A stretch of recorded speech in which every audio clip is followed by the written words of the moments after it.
मेरे प्रिय विद्यार्थी, मैं आप लोगों को इस लेक्चर वीडियो जो दे रहा हूँ, इस लेक्चर वीडियो के माध्यम से मैं आप लोगों को महत्वपूर्ण कुछ ऑब्जेक्टिव प्रश्न लिखवाने जा रहा हूँ। ठीक है, आप लोग इसे याद करेंगे ताकि इसी के स्तर पर आप लोगों से मैं इस चैप्टर में टेस्ट लूँगा।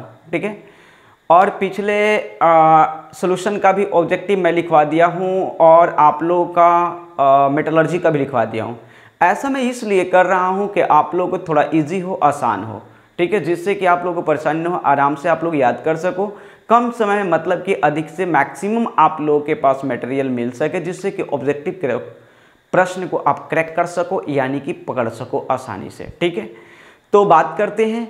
और ये है किस चैप्टर का, ये भी बता दें, ये है केमिकल कैनेटिक यानी यूनिट 4 का ऑब्जेक्टिव प्रश्न है।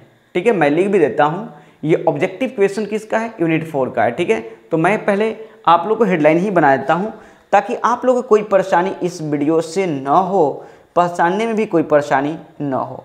उम्मीद करते हैं ऑब्जेक्टिव पार्ट, उम्मीद करते हैं कि 7 होना चाहिए या 8 होना चाहिए। ठीक है, इससे पहले 6 या 7 लिखवा चुका हूँ ऑब्जेक्टिव पार्ट का। तो ये आप लोगों का है, पहले बता दूँ यूनिट, तो ये तो चैप्टर का नाम पहले बता देते हैं। चैप्टर का नाम ये पहली ये बात रहेगा, ऑब्जेक्टिव टाइप क्वेश्चन है।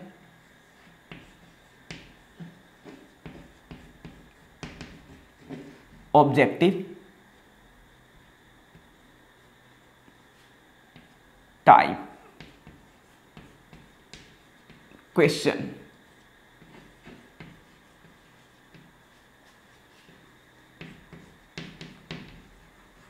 ठीक है, और आप लोग को बता दूं ये यूनिट कौन सा है,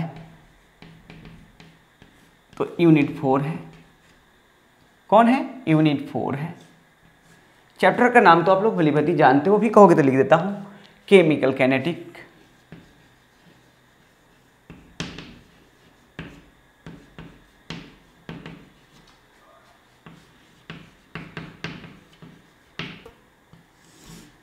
इसलिए मैं ऐसा लिखा हूं कि जिससे कि आप लोग कोई परेशानी न हो।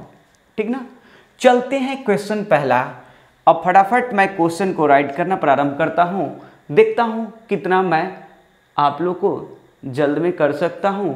ये बात को आप लोग को दिखाना चाहूँगा, तो आप लोग ध्यान से देखिएगा क्या हो रहा है। ठीक है, कोई बड़ी चीज़ नहीं है, बहुत आसान इजी है, ये बात को ध्यान में रखिएगा। ठीक है, पहला क्वेश्चन ये है कि रासायनिक अभिक्रिया दिया, क्या करें,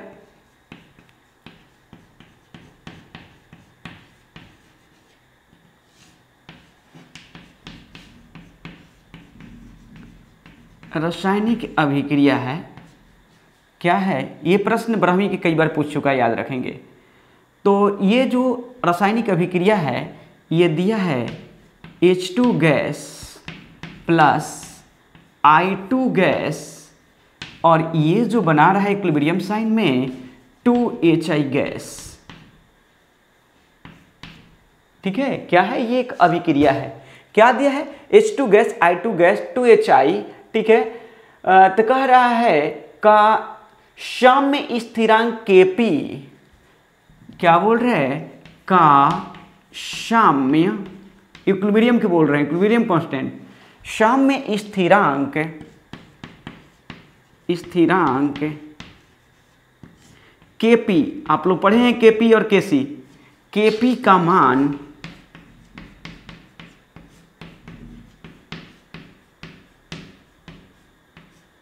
किस पर निर्भर करता है, तो उत्तर होगा तापमान पर। यानी कि Kp का मान जो होगा वो टेम्परेचर पर डिपेंड करेगा। चलिए अगली क्वेश्चन की ओर मूव करता हूं। ठीक है, तो अगला क्वेश्चन आपका क्या चीज़ है ये बताना चाहूँगा। तो अगला क्वेश्चन ये है, शून्य कोटि के अभिक्रिया के वेग स्थिरांक समीकरण पूछ रहा है। शून्य पढ़ाया नहीं हूँ, याद रखेंगे, सब पढ़ाएंगे ये चीज़ें, बशर्ते लिखवा रहा हूँ इसलिए आप लोग धीरे धीरे याद करो। शून्य कोटि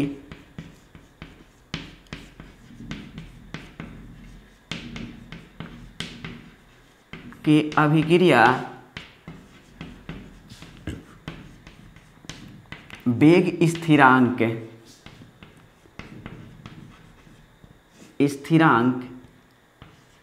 का व्यंजक कहिए या समीकरण, है ना, व्यंजक जिसको बोलते हो समीकरण, शॉर्ट में समीकरण लिख दिया, है ना, होता है। तो आप ऐसे लिखो k बराबर x बाया क्या होता है t। आप कहोगे ये बताओ सर k क्या है वेग स्थिरांक, x क्या है, ये बातें तो आप लोगों को यहाँ पे मैं कुछ नहीं बताने वाला हूँ, क्योंकि टाइम मैं व्यर्थ नहीं करूँगा, क्योंकि इसको मैं प्रूफ कराऊंगा, ये प्रूफ कराएंगे, इसलिए यहाँ बताना मेरा कोई कर्तव्य नहीं है, इसलिए आप लोग टेंशन नहीं लेंगे, सीधी मैं बात बोलता हूँ, ठीक है, कुछ नहीं बताऊंगा, बस इतना ही जानिए कि k बराबर x/t कुछ होता है। अब क्या होता है ये मिलेगा जब हम प्रूफ कराएंगे तो पता चल जाएगा क्या होता है, ठीक है। अब देखिए ये बात बोल रहा है कि किसी शून्य कोटि की अभिक्रिया के, कह रहा है किसी शून्य कोटि के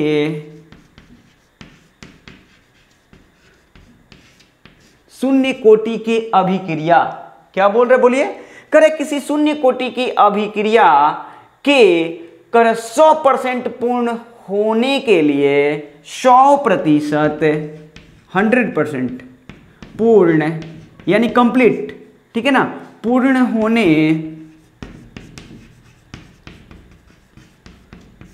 के लिए, कह रहा है क्या चीज, पूर्ण होने के लिए, कह रहा है ये बातें आपसे पूछ रहा है कितने समय की आवश्यकता होगा, कितने समय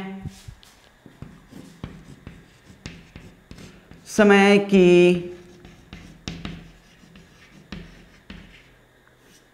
आवश्यकता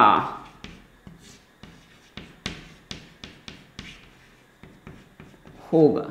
तो कहोगे सर उत्तर मालूम नहीं है, सही बात, मालूम नहीं है, क्योंकि नहीं पढ़े हो तो कहाँ से उत्तर मालूम रहेगा। तो ये होता है a बाया टी, क्लियर हो गया क्या, सॉरी a बाया टी नहीं होता मुन्ना, माफ करना, टी नहीं, k होता है, प्रारंभिक कंसंट्रेशन बाया वेग दर होता है, k होता है, याद रख लेना, a बाई क्या होगा t।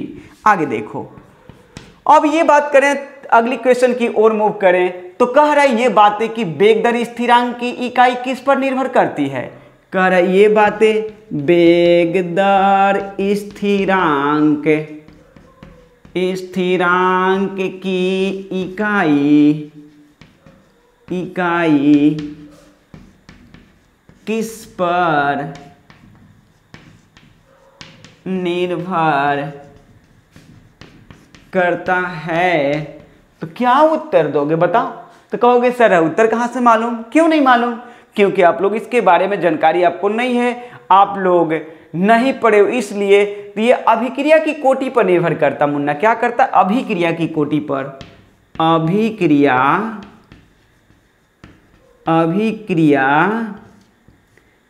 की कोटि पर, अभिक्रिया की कोटि पर निर्भर करता है, यानी किस कोटि की अभिक्रिया है उस पर डिपेंड करेगा।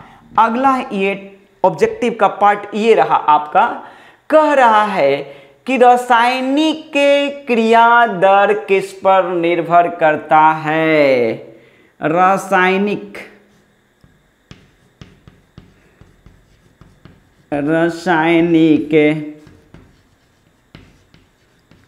क्रिया दर किस पर निर्भर करता है। तो आप लोग उत्तर दोगे क्या चीज मुन्ना, सक्रिय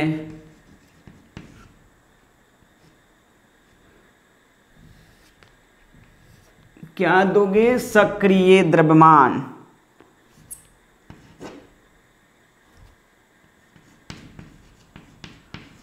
सक्रिय द्रव्यमान जिसको बोलते हो एक्टिव मास,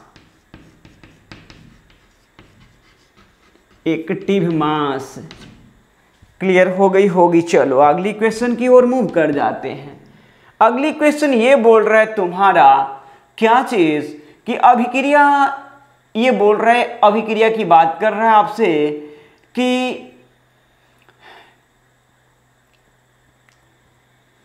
अभिक्रिया की बात कर रहा है कि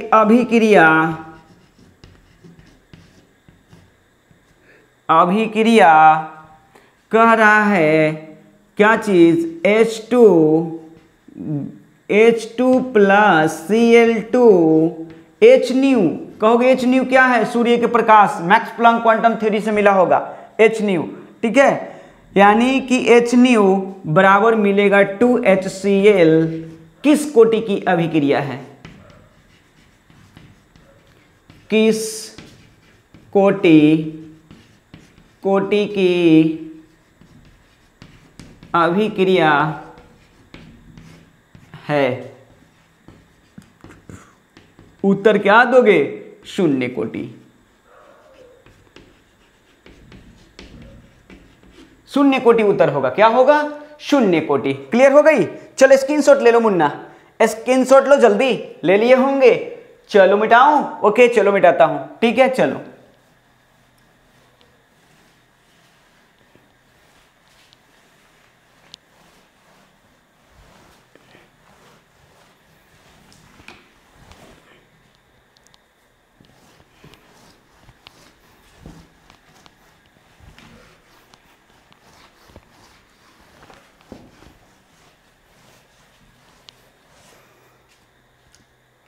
अगली क्वेश्चन की ओर मूव करते हैं, जरा देखे जाए, देखते जाइएगा क्या हो रहा है। देखिए अगला क्वेश्चन आपका ये रहा स्क्रीन पे। क्या है भाई? कहोगे मन में बनता होगा बात क्या है, हैं? तो जरा ध्यान देना। तो कोई बड़ा चीज नहीं है, सीधी बात ये करता आपसे क्या चीज, ये बात लिखता है ये चीज, क्या चीज कि अभिक्रिया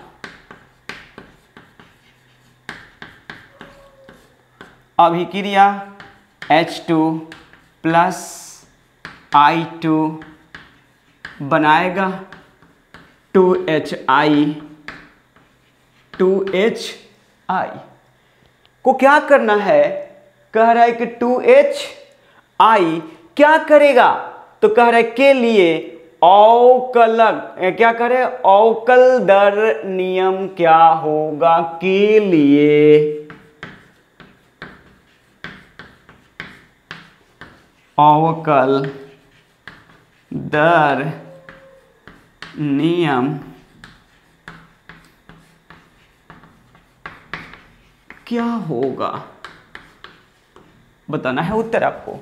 तो उत्तर मैं यहीं पे लिख देता प्रिय बंधु, ठीक है। तो बस इसको ऐसे ही लिख लो। बस देखो एक बात बता रहा हूं, जैसे डेल्टा के रूप में लिखा था वैसे dx/dt के रूप में अवकलन के डिफरेंशिएट करते हो ना, तो डिफरेंशिएट का मतलब ताक्षणिक चाल डेल टेंस टू 0 के टर्म में करते हो। तो जैसे हम लोग डेल्टा बड़ा मान होती है थोड़ा सा, तो वैसे ही हम लोग इसमें d लिखेंगे, है ना।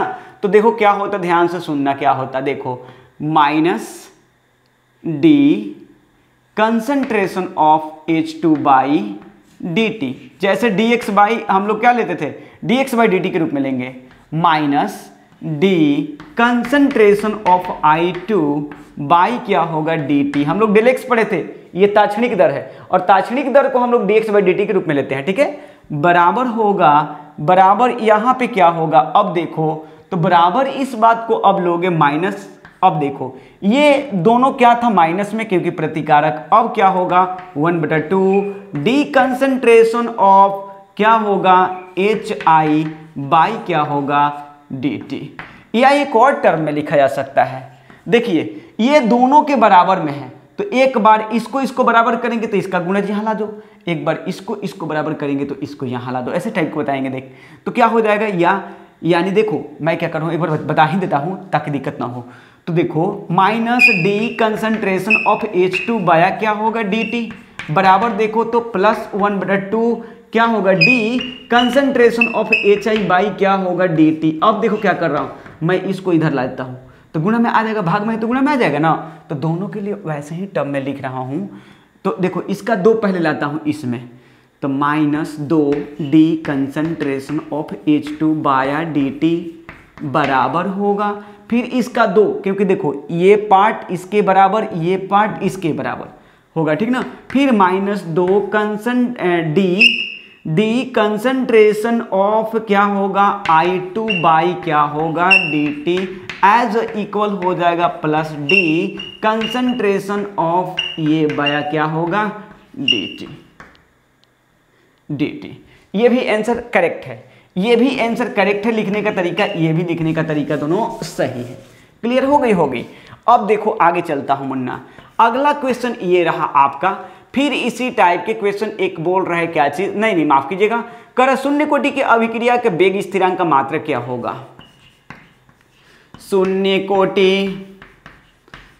कोटि की अभिक्रिया, शून्य कोटि की अभिक्रिया के वेग स्थिरांक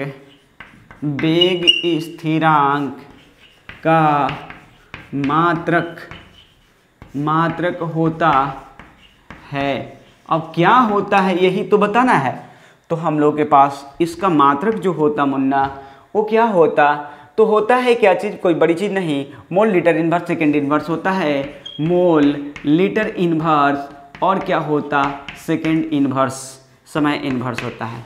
अगला क्वेश्चन ये बोलता है मुन्ना कि H2 gas plus I2 gas combination करता तो बनाता क्या चीज़ 2HI गैस में अभिक्रिया की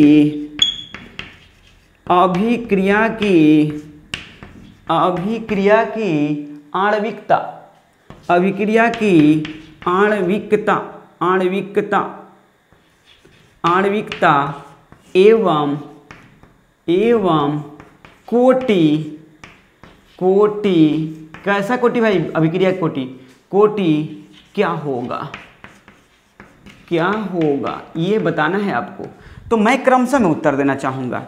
अब ये भी आप लोग को मैं बता दूं, क्रमशः ये भी बता दूं कि अभिक्रिया की आणविकता और अभिक्रिया की कोटि, अभिक्रिया की आणविकता बाएं तरफ गिनकर बताई जाती है, लेकिन अभिक्रिया की कोटि याद करना पड़ता है क्योंकि एक्सपेरिमेंटल वैल्यू होता है। तो इसका ऑलरेडी क्या होता है 2 होता है। अभिक्रिया की कोटि भी 2 होगी, अभिक्रिया की आणविकता भी क्या होगी 2, दोनों का आंसर होगा करेक्ट। क्लियर। अब चलिए आगे चलता हूँ, बातें करता हूँ आप लोगों से। तो देखिएगा जरा, हाँ तो देखिए अगले क्वेश्चन की बात करें, आप लोगों से ध्यान रखिएगा, कोई बड़ा चीज नहीं है। प्रथम कोटि की अभिक्रिया की बात कर रहा है। प्रथम कोटि के अभिक्रिया का वेग स्थिरांक प्रथम कोटि के अभिक्रिया का वेग स्थिरांक का मात्रक होता है। तो बस आप लोग ऐसे लिखो क्या चीज़, सेकेंड इनवर्स, या कभी कभी मिलेगा समय इनवर्स भी मिलेगा, आप लोग टेंशन मत लेना, ठीक है। यानी मतलब एगो टाइम तो यहाँ सेकेंड एगो के ले लिया, कोई दिक्कत। चलो अगली क्वेश्चन की ओर मूव कर जाएं। तो देखो अगला क्वेश्चन ये रहा। प्रिय बंधु कोई बड़ी चीज़ नहीं है यहाँ पे। अब बता दूं आप लोगों को, कह रहा है ये चीज़ें आप लोगों से कि प्रथम कोटि के अभिक्रिया के वेग स्थिरांक समीकरण, कह रहा है क्या, प्रथम कोटि के अभिक्रिया का वेग स्थिरांक समीकरण होता है। तो आप लोग नहीं पढ़े हो इसलिए टेंशन मत लेना। के बराबर 2.303 बाई टी, टाइम है, टाइम टी, लॉग ए बटा में ए माइनस एक्स होता है। ऐसे ही याद कर लेना। क्या पढ़ोगे, के बराबर 2.303 बाया टी लॉग ए बटा में ए माइनस एक्स। क्लियर। चलो स्क्रीनशॉट लो, मिटाऊं, चलो मिटा दें, हाँ तो मिटाते हैं। चलो स्क्रीनशॉट ले लिए होंगे, ओके।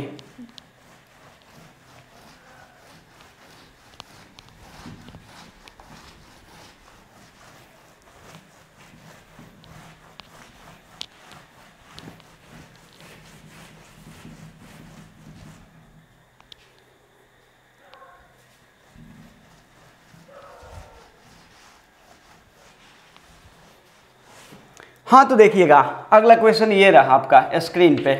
ये क्या बोल रहा है, अब ये बोल रहा है क्या चीज़ कि यहाँ प्रथम कोटि की अभिक्रिया का आप लोगों ने लिख ही लिया। अब उसके बाद आप लोगों के लिए मैं बोल रहा हूँ ये चीज़ कि एक अभिक्रिया है, एक अभिक्रिया है, वो कैसा है, एक अभिक्रिया NO, ठीक है, क्या है NO प्लस, तो 2NO की बात करेगा प्लस Cl2 जब रिएक्शन करेगा तो 2NOCl बनाएगा, ठीक है, एक अभिक्रिया है जो ये करेगा, ठीक है। तो कह रहा है के लिए दर वेग समीकरण, कह रहा है क्या चीज, के लिए दर वेग समीकरण इस प्रकार है। अब कैसा है भाई, तो ये देख लिया जाए, इस प्रकार है, कैसा है, तो ये देखो, तो है ये चीज कि के कंसंट्रेशन ऑफ NO के पावर 2 और Cl, ठीक है, क्या है NO के पावर, तो दर कह रहा है दर स्थिरांक मूल्य को क्या कर रहा है, दर स्थिरांक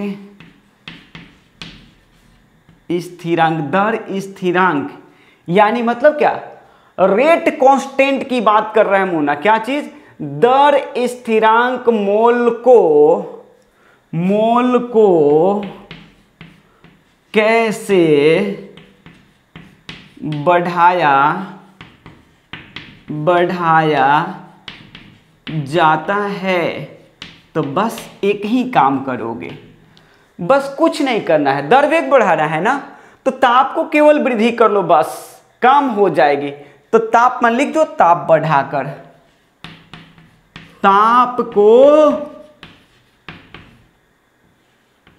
बढ़ाकर, जब ताप को बढ़ाओगे ना तो ऑटोमेटिकली ये क्या होगा, रेट कांस्टेंट जो होएगा आर का मान क्या होगा, इंक्रीज कर जाएगा, बढ़ जाएगा मुन्ना, इसमें कोई संदेह नहीं होनी चाहिए। क्लियर है। तो अब देखने वाली बात अब ये आ गई कि अगला क्वेश्चन आपके स्क्रीन पर क्या है, आपके स्क्रीन पर अगला क्वेश्चन क्या है, तो ये देखेंगे आप लोग। कह रहा है कि A प्लस B ये प्रोडक्ट यानी उत्पाद बना रहा है, उत्पाद प्रोडक्ट, A प्लस B मिलकर कोई प्रोडक्ट बना रहा है। मैं अभिक्रिया की आणविकता पूछ रहा है, मैं अभिक्रिया की आणविकता कितना होगा। आणविकता के लिए एक ही बात बताना चाहूंगा आप लोगों को, इधर देखो, इधर गिनती कर लो कैगो है, जितना अणु या परमाणु होगा ना वही उसकी आणविकता बताता है। बट कोटि एक्सपेरिमेंटल होता है, कोटि को बताना थोड़ा कठिन होता है, लेकिन गिन लो, एक एक कितने हैं, दो क्वांटिटी है, तो दो को जब है तो इसका दो होगा, क्या होगा, आणविकता दो होगा। चलो आगे चलता प्रिय बंधु, देखना ध्यान से देखो, कोई बड़ी चीज नहीं है, बहुत आसान सी टॉपिक आप लोगों को देखने को मिलेगा, ठीक है, देखिएगा ध्यान से, ठीक है। तो अब देखिए मिल रहा है ये चीज, कह रहा है कि यदि के, कह रहा है क्या चीज, कि यदि के है ना कंसंट्रेशन ऑफ ए के पावर 2 और बी के पावर कुछ नहीं, तो पक्का है बी के पावर कुछ नहीं तो 1 होगा, ठीक ना, क्या होगा, 1 होगा। तो कह रहा मैं अभिक्रिया की कोटि बताएं, मैं अभिक्रिया की कोटि क्या होगा।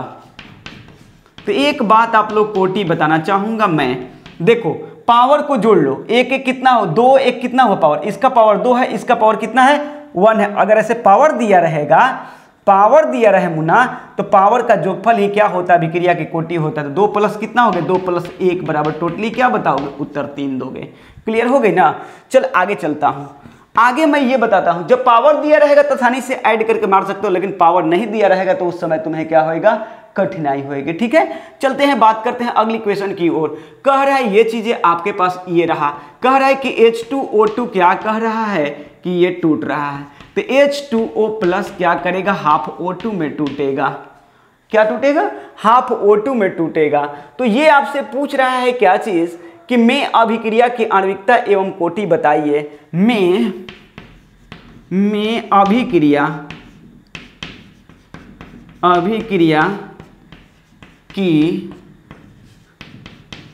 आणविकता एवं कोटि कितना होगा, तो आप उत्तर दोगे क्या चीज, 1 और 1। ठीक है ना, क्या होगा, 1 1। अभिक्रिया की आणविकता भी 1 होगी और कोटि भी इसका क्या होगा, 1 होगा। अब देखो आगे चलता हूं।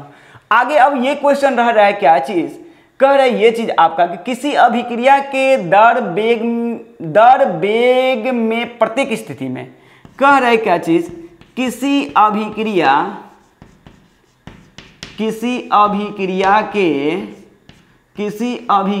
के दर वेग के प्रत्येक, में लिख देता हूं, माफ कीजिएगा, में प्रत्येक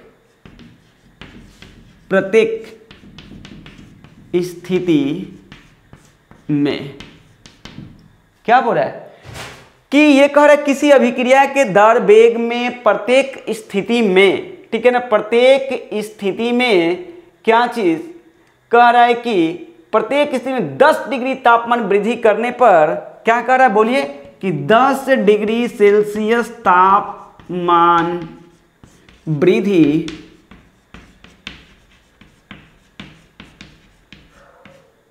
करने पर पूछ रहा है क्या चीज कि अभिक्रिया के वेग दर कितना गुना होगा। शॉर्ट में लिख देता हूं, अभिक्रिया के वेग दर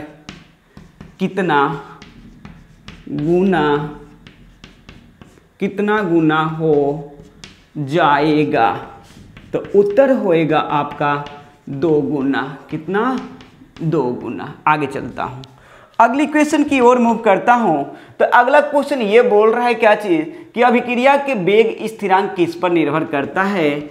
अभिक्रिया, शॉर्ट में लिख रहा हूं, देखिए अभिक्रिया है, अभिक्रिया के वेग स्थिरांक किस पर निर्भर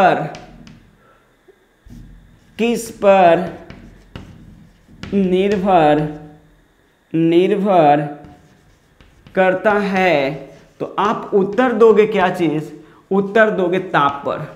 अभिक्रिया के वेग दर rate constant directly proportional to temperature, यानी अभिक्रिया की दर वेग जो होता है वो टेम्परेचर पर क्या करता है, निर्भर करता है। ठीक ना, यानी तापमान बदल दीजिएगा तो अभिक्रिया के वेग दर भी, रेट कांस्टेंट भी क्या हो जाएगा, बदल जाएगा। एक अभिक्रिया के वेग स्थिरांक की इकाई कह रहा है क्या चीज, एक अभिक्रिया के वेग स्थिरांक की इकाई, एक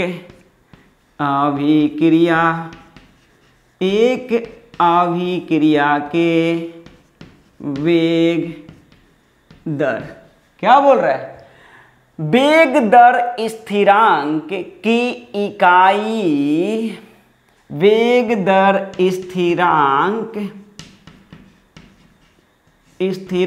की इकाई, क्या भाई, क्या इकाई, को पता नहीं है सर, क्यों, क्योंकि नहीं पढ़े हैं। तो कह रहे क्या चीज कि वेग, वही बोल रहा है कि एक अभिक्रिया के वेग स्थिरांक की इकाई अभिक्रिया के दर की इकाई के समान है। क्या है, अभिक्रिया के दर के समान है। यानी फिर से एक बार पढ़ देता हूं आपको, क्या मैं बोल रहा है कि एक अभिक्रिया के वेग दर स्थिरांक की इकाई अभिक्रिया के, क्या चीज, अभिक्रिया के दर की इकाई के समान है। क्या है बोलिए, अभिक्रिया के दर के इकाई के समान है, समान है। तो क्या पूछ रहा है आपसे, समान है तो क्या बताइएगा, बोलिए। तो समान है तो किस कोटि की अभिक्रिया होगा, समान है तो किस कोटि की अभिक्रिया है। तो आपका उत्तर एक ही होना चाहिए, शून्य कोटि की अभिक्रिया। शून्य कोटि की अभिक्रिया में ऐसा स्थिति आता है कि उसका रेट कांस्टेंट जो होता है वो वेग दर के क्या होता है, अभिक्रिया के दर के इकाई के क्या होता है, समान होता है। चलो मेरे प्रिय विद्यार्थी, एक काम कर लो, एक और क्वेश्चन लिखता हूं तब आप लोग स्क्रीनशॉट ले लेना, ठीक है। तो देखो ये चीज कह रहा है कि द्वितीय कोटि की अभिक्रिया के वेग स्थिरांक का मात्रक, द्वितीय है ना, क्या है, द्वितीय कोटि की अभिक्रिया के वेग दर स्थिरांक, वेग दर स्थिरांक का मात्रक है। क्या होता है बता सकते हैं? तो कहोगे कि नहीं सर, ऐसा क्यों? क्योंकि कहोगे सीधी बात, अभी नहीं पढ़े हैं, पढ़ लेंगे तो बताएंगे। तो मोल इनवर्स लीटर और सेकेंड इनवर्स होता है। क्या होता है? Mole inverse litre, second inverse, सारा चीज कैलकुलेट करके दिखा दूंगा, वेट करना होगा आप लोग को। स्क्रीनशॉट लो मुन्ना, ताकि आगे लिखवा सकूं। चलो एक स्क्रीनशॉट लो, जल्दी लो। मिटाऊं क्या? चलो मिटाता हूं। ओके मिटाता हूं, बहुत बढ़िया, उतारते जाओ।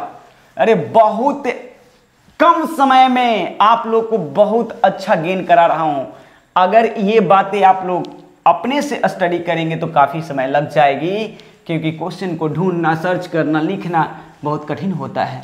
ये तो मैं आप लोग के लिए इतना इजी कर दिया हूं कि ढूंढ कर आप लोगों को क्या किया हूं, एक कलेक्शन करता हूं, और उन कलेक्शनों को आप लोग को मैं क्या करता हूं, देता हूं। क्लियर हो गई? तो बोलिए यहाँ पे आप लोग को और आगे ले चलूं? चलिए चलते हैं, बात करते हैं, ठीक है। तो देखते जाइएगा जरा, ठीक है। हाँ तो देखिए तो जरा देखते जाइएगा। अगली क्वेश्चन की ओर मूव कर जाता हूं। अब क्वेश्चन ये है आप लोगों का कि ये चीज अभिक्रिया के वेग दर स्थिरांक में कब वृद्धि होगा। शॉर्ट में लिख रहा हूं, देखिए, अभिक्रिया के वेग दर स्थिरांक में कब वृद्धि होगा। इस बात को मैं बता चुका हूं। कोई बता सकता है उत्तर? अगर बीच में पहले गौर से देखे होंगे तो आप लोग उत्तर दे सकते हैं। बोलिए, आप लोग उत्तर दे सकते हैं बस यार। हाँ, ताप वृद्धि करने पर, ताप वृद्धि अगर कर दिया जाए, ताप वृद्धि करने पर, अगर ताप वृद्धि कर दिया जाए तो हम लोग का के का मान जो होगा, रेट कांस्टेंट का मान ऑलरेडी क्या हो जाएगा, बदल जाएगा। क्लियर है? चलिए तो देखते हैं, बात करते हैं अगली क्वेश्चन की ओर मूव करता हूं, देखते जाइएगा जरा। देखिए अगली क्वेश्चन क्या बोल रहे हैं, बोल रहा है क्या चीज, उत्प्रेरक की बात कर रहे हैं। उत्प्रेरक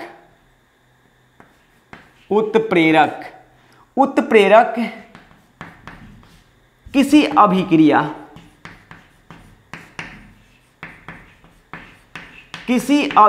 के, शॉर्ट में लिखा हूं अभिक्रिया, ध्यान रखेंगे आप लोग, किसी अभिक्रिया के वेग दर को क्या करता है, वेग दर को बढ़ाता है या घटाता है, यानी मतलब कि दोनों काम करता है। याद रखना, वेग घटाता भी है, वेग बढ़ाता भी है, यानी कि इसमें दोनों कार्य हो सकता है, ये बात होती है। एक और यहीं पे क्वेश्चन जो आईआईटी में पूछा हुआ प्रश्न है आप लोगों का, उत्प्रेरक, एक उत्प्रेरक क्या करेगा? बोलिए, एक उत्प्रेरक क्या कर सकता है? दो काम करेगा। वो तो एक हो ही गया द्रव्य को घटाने बढ़ाने के टर्म में। एक और काम करता है, वो क्या करता है? तो संकीर्ण ऊर्जा में कमी करता है। ठीक है, क्या करता है? संकीर्ण ऊर्जा एक होता है एक्टिवेशन एनर्जी, तो संकीर्ण ऊर्जा में क्या करता है? ऊर्जा में कमी। और एक और काम करता है, संकीर्ण ऊर्जा में तो पहले कमी करेगा, ठीक है, और दूसरा काम इसका एक और होता है, वो भी मुन्ना सुन लो क्या होता है। तो अभिक्रिया के क्रिया विधि को बदल देता है, अभिक्रिया के क्रिया विधि को बदलता है। शॉर्ट में अभिक्रिया लिख देता हूं, अभिक्रिया के क्रिया विधि जो होता है, क्रिया विधि जो होता है बदल देता है, क्रिया विधि को बदल देता है।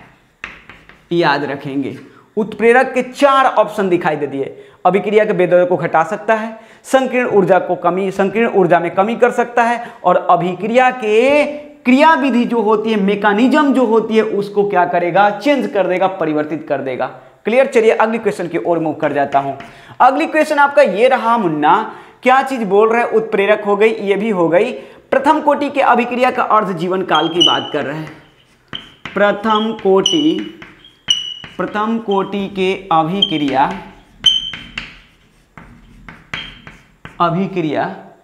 के अर्ध जीवन काल, हाफ लाइफ पीरियड बोलते हैं, T1/2 द्वारा इसको पढ़ते हैं टी हाफ, T1/2 लिखते हैं। क्या लिखते हैं? T1/2 पढ़ते हैं टी हाफ बराबर, टी हाफ किसके बराबर होता है? किसके बराबर होता है? तो उत्तर देंगे हम लोग क्या चीज? हाँ, तो देखिएगा आगे की बात करता हूं, कॉपी कर लिए होंगे आप लोग, ठीक है। तो अब ये मैं बताना चाहूंगा कि इस बात को मैं लिख भी देता हूं कि प्रथम कोटि की अभिक्रिया का अर्धजीवन काल जो होता है, प्रथम कोटि के अभिक्रिया के अर्धजीवन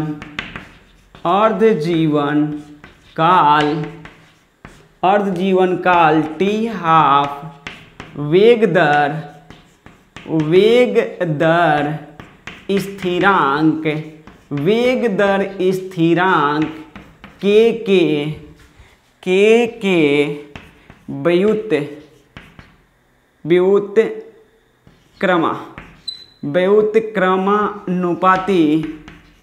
व्युत्क्रमानुपाती होता है। अगर देख सकते हैं आप लोग क्या होता है, कैसे, अर्थात देख लीजिए ना, अर्थात यहाँ देखिएगा, ये देखिए, तो T half inversely proportional 1/k। अब देखिए आगे चलता हूँ, बातें करता हूँ आप लोगों से। अब यहाँ से मैं बात करें आप लोगों से, तो ये बात देखिए, ध्यान रखिएगा, क्या चीज़ कि कह रहा है कि अभिक्रिया के वेग दर स्थिरांक, ये तो वृद्धि वाली बात हो गई। तो अब ये कह रहा है, ये बात मैं भी लिख देता हूँ कि अभिक्रिया के वेग दर स्थिरांक ताप के समानुपाती होता है। क्या लिख दें? कि अभिक्रिया के वेग दर स्थिरांक यानी कि के ताप टी के अनुपाती होता है।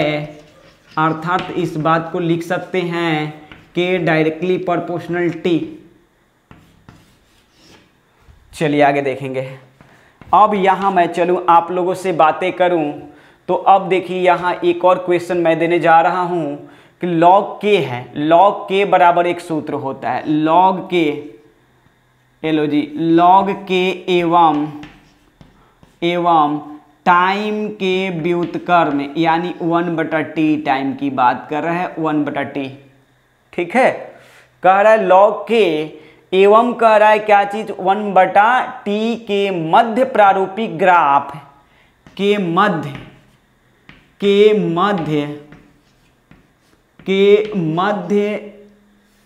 प्रारूपिक क्या बोलते हैं हो, प्रारूपिक ये बोल रहा है क्या चीज कि प्रारूपिक ग्राफ से किसकी गणना किया जाता है, प्रारूपिक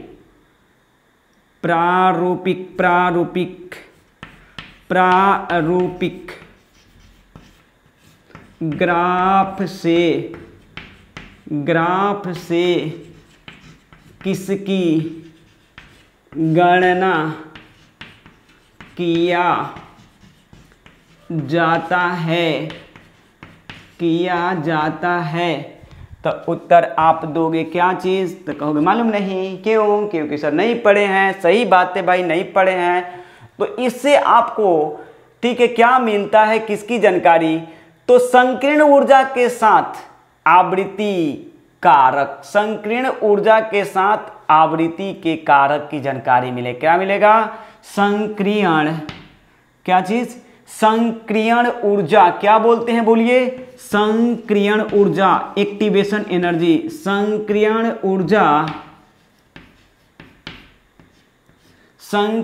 ऊर्जा के साथ आवृत्ति कारक, संकीर्ण ऊर्जा के साथ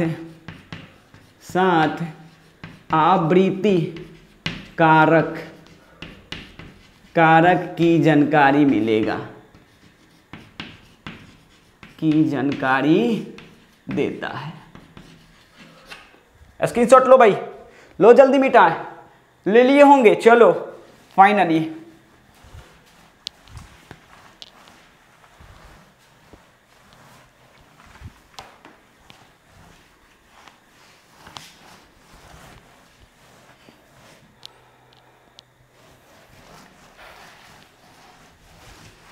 आगे देखिए अगली क्वेश्चन की ओर मूव कर जाता हूं। यहां अब एक बात और है, क्या चीज, कि यहां ताप में वृद्धि करने पर अभिक्रिया के दर वेग की बात कर रहा है। ताप में वृद्धि करने पर क्या बोल रहे हैं कि ताप में वृद्धि करने पर अभिक्रिया के वेग दर में वृद्धि होने का क्या कारण है। अभिक्रिया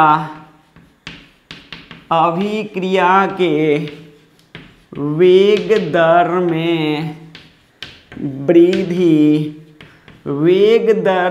वृद्धि होने का क्या कारण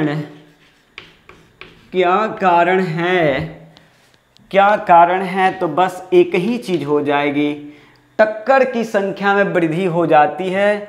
ठीक है, क्या बोलते हैं, संकीर्ण ऊर्जा अणुओं की संख्या में, संकीर्ण अणुओं की संख्या, जो संकीर्ण मतलब क्या, कि जो टक्कर की संख्या बढ़ जाए, अणु की संख्या में गति में वृद्धि हो जाएगी, तो संकीर्ण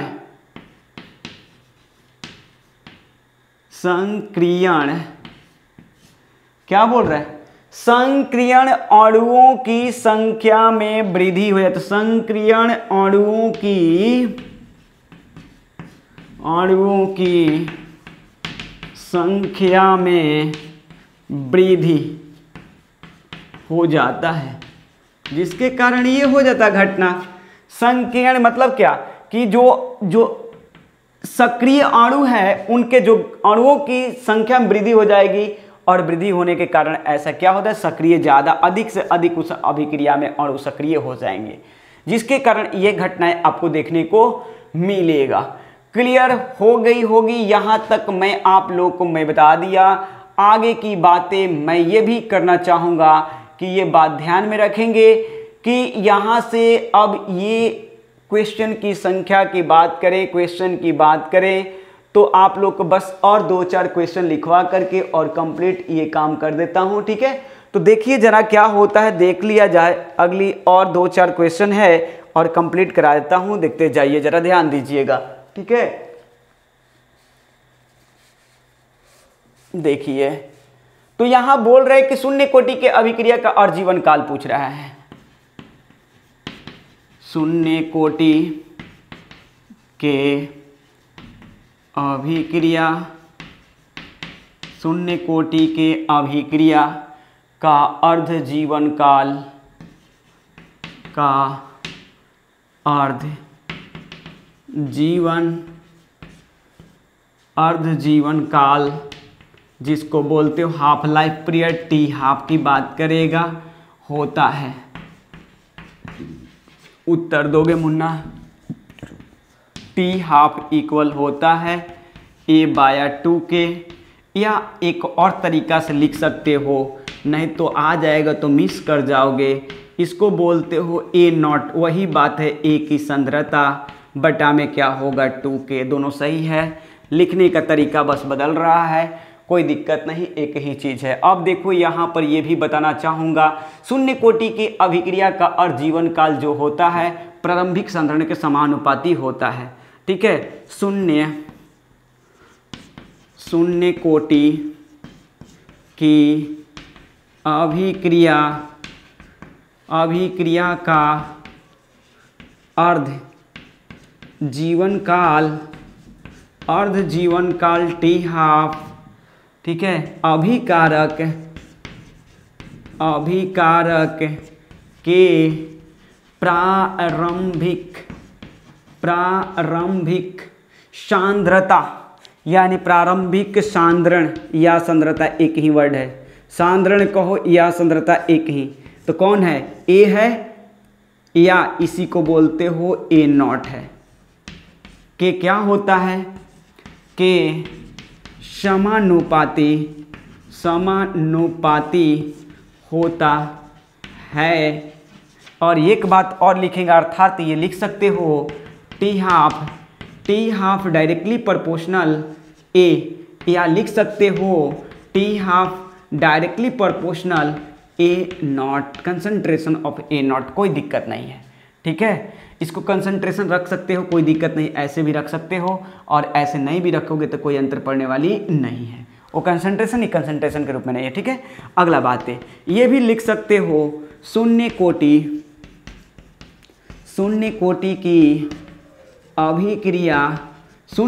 की अभिक्रिया का अर्ध जीवन काल टी हाफ, ठीक है। क्या होता है टी हाफ? अभिक्रिया के वेग स्थिरांक, वेग दर स्थिरांक हो या वेग स्थिरांक, वेग स्थिरांक के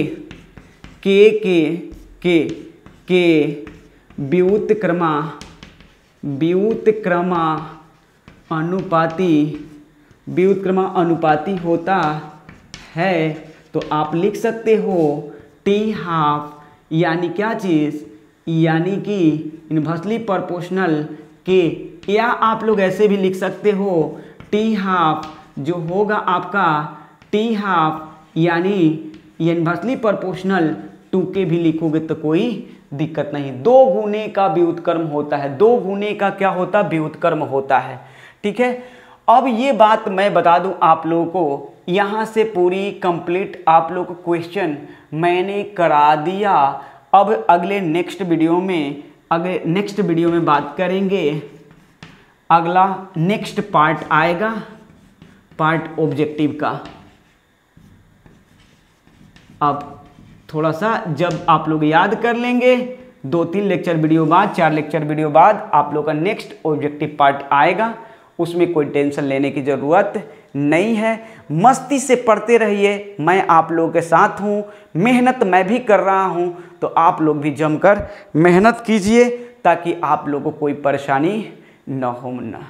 ठीक है, टेस्ट की बात करें तो आप लोग इस चैप्टर का टेस्ट लेंगे, ऑब्जेक्टिव लिखवा दिए तो आप लोग का टेस्ट होगा, इसके लिए आप लोग निफिक्र रहें। ठीक है, यूट्यूब पर ही टेस्ट होगा। ठीक ना। आप लोग ये भी बता दूं, आप लोग को ऑब्जेक्टिव लिखवाने का मेरा एक ही मकसद होना है ताकि कम समय में अधिक क्वेश्चन को आप लोग रिमेंबर करो, और ये सब क्वेश्चन एग्जाम के दृष्टि से महत्वपूर्ण है। आप लोग जरूर याद करें इसे। बहुत सारे इसमें ऐसे क्वेश्चन है, क्वेश्चन बैंक जब याद करके टच करोगे तो हकीकत ये बता दूं कि लगभग मैक्सिमम क्वेश्चन को आप लोग टच करेंगे, ये मेरा गारंटी, ये मैं गारंटी देता हूं आप लोगों को। चलिए, तब तक के लिए धन्यवाद। पढ़ते रहिए, मस्त रहिए, बिल्कुल मेहनत कीजिए, ज़बरदस्त। चलते हैं अगले वीडियो में, फिर मिलते हैं।